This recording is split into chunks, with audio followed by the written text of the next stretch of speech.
12th class में हम लोग कोलाइडी विलयन का शोधन पढ़ रहे हैं, यानी कोलाइडी विलयन को शुद्ध करना है।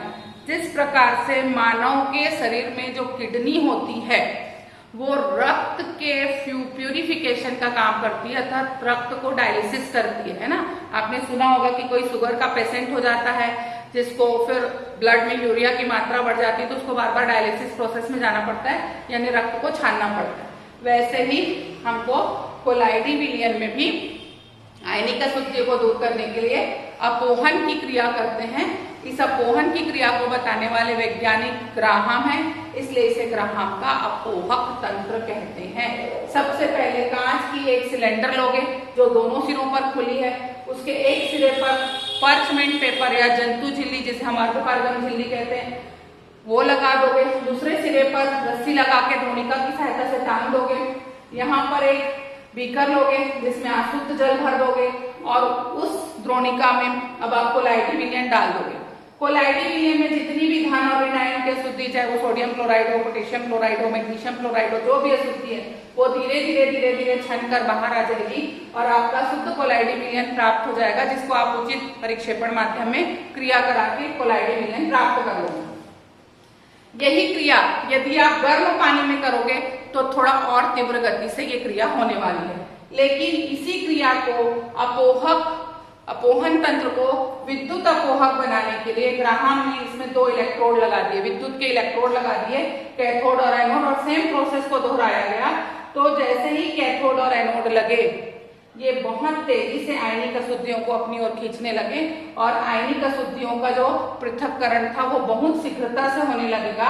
इसको हम विद्युत अपोहक तंत्र के नाम से जानते हैं। ठीक है, हमने क्या किया, कोलाइडी विलयन का शोधन शुद्धिकरण कर रहे हैं, जिसमें पहली क्रिया थी अपोहन, दूसरी है अति सूक्ष्म छनन। अति सूक्ष्म छनन के लिए सबसे पहले आप फिल्टर पेपर लोगे। जो कोलाइडी विलयन होते हैं वो सामान्य फिल्टर पेपर से बाहर चले जाते हैं, अर्धपारगम झिल्ली से वो बाहर नहीं जाते।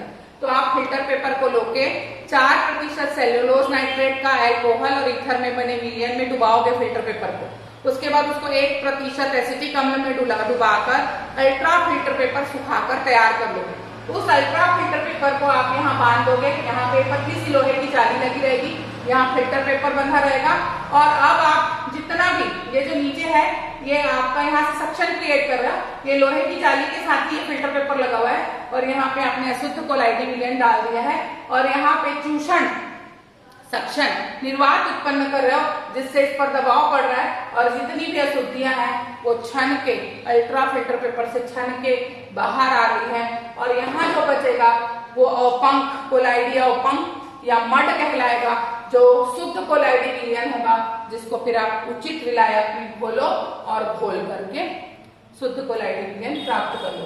तार की जाली के साथ ही आप फिल्टर पेपर को लगाओगे ताकि ज्यादा प्रेशर मत पड़े और वो मत हो। उसके बाद एक विधि और है, उसको समझने के लिए सबसे पहले आप इस टेस्ट ट्यूब को समझो। इस टेस्ट ट्यूब को हम लोग अभी केंद्रीय test tube, centrifugal test tube के नाम से जानते हैं।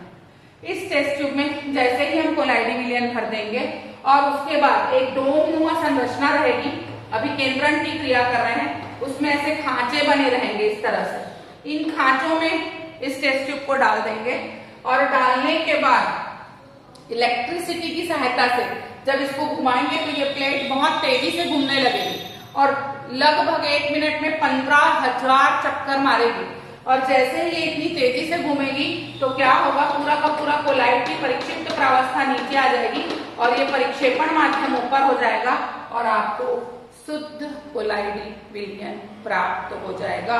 इस क्रिया को अभिकेंद्रण या सेंट्रीफ्यूगल अभिक्रिया के नाम से जाना जाता है। 1 मिनट में लगभग 15,000 चक्कर पड़ेंगे और ये यहाँ एकत्र हो जाएगा। इसको कैसे समझेंगे, जब हम लोग गर्मी के दिनों में वो रोड में जो ठेले वाला आइसक्रीम बेचने आता है ना, उसके ठेले में वो जो कुल्फी के जो नॉचेस रहते हैं वो एक खंड खंड में फंसे हुए रहते हैं जहां से वो निकाल के देते हैं, बिल्कुल ये वैसी ही संरचना है। ये एक डेसिकेटर, एक बड़ा डोम नुमा संरचना रहेगा जिसमें ये प्लेट लगी रहेगी, या आपके घर में इडली बनती होगी तो इडली का एक बड़ा डब्बा रहता है जिसके अंदर ये खांचे लगे होते हैं। इसी खांचे में हमको टेस्ट ट्यूब को डालना है, इसको कनेक्ट करना है, विद्युत मोटर है ये, इसको कनेक्ट करना है स्विच ऑन करोगे ये बहुत तेजी से घूमेगा, 1 मिनट में 15,000 चक्कर घूमेगा और परिक्षिप्त प्रावस्था को अलग और परिक्षेपण माध्यम को अलग करके कोलाइडी विलयन का शोधन या शुद्धिकरण कर देगा। आपने जो भी प्रोजेक्ट या असाइनमेंट बनाया है वो 0 नंबर के लायक भी नहीं है। आपने कॉपी पेस्ट का काम किया है, मैंने ग्रुप में मैसेज भी डाला है लेकिन किसी का कोई रिस्पॉन्स नहीं है। अगला असाइनमेंट यदि आप ऐसा ही बनाते हैं तो सॉरी टू से, लेकिन आप कुछ नहीं नंबर पा पाएंगे, है ना। तो आप ईमानदारी से अपना अपना काम कीजिए, अच्छे से कीजिए, उसको इनोवेटिव बनाइए, कॉपी पेस्ट का काम मत करिए।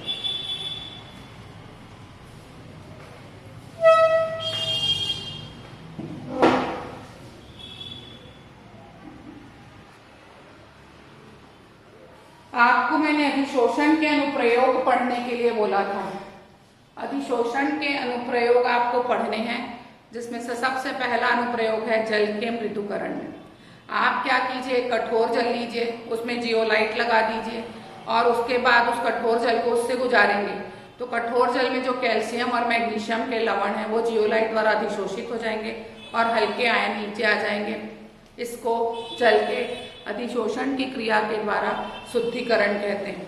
दूसरा आपको पढ़ना है पेट्रोल या मिट्टी के तेल में जो अशुद्धियां रहती, रंगीन अशुद्धियां, उसको वनस्पति घी वगैरह में, उसमें क्या करेंगे आप फूलर मीदा अर्थ डाल देंगे जिससे वो रंगीन अशुद्धियां अधिशोषित हो जाएगी और आपका पेट्रोल वगैरह जो है वो शुद्ध हो जाएगा।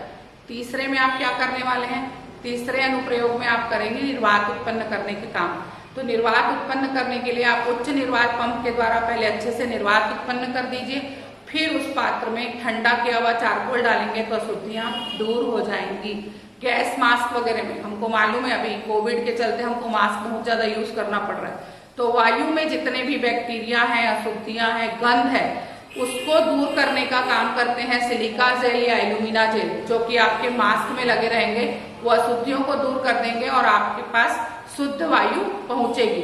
ये सारे अनुप्रयोग आपको पढ़ने हैं। बहुत सारी औषधियों में कोलाइडी विलयन अधिशोषण की क्रिया द्वारा अधिशोषित किए जाते हैं। अक्रिय गैसों का पृथक्करण भी अधिशोषण सिद्धांत पर आधारित है। जब आप अक्रिय गैसों को पृथक करते हैं एक दूसरे से तो अलग अलग तापमान पर चारकोल पे वो गैसें अधिशोषित होती चली जाती हैं। और सबसे इम्पोर्टेंट चीज जो है अधिशोषण की क्रिया, क्रोमेटोग्राफी आप पढ़े पिछले साल, तो क्रोमेटोग्राफी में जो आप एक स्तंभ बनाते हैं उसमें फिर वो जब विलयन डालते हैं जिसका पृथक्करण करना है तो अलग अलग जगह पर अधिशोषित होता है जिसका आप पृथक्करण करते हैं। तो अधिशोषण के अनुप्रयोग बिल्कुल आपको याद करने ही हैं।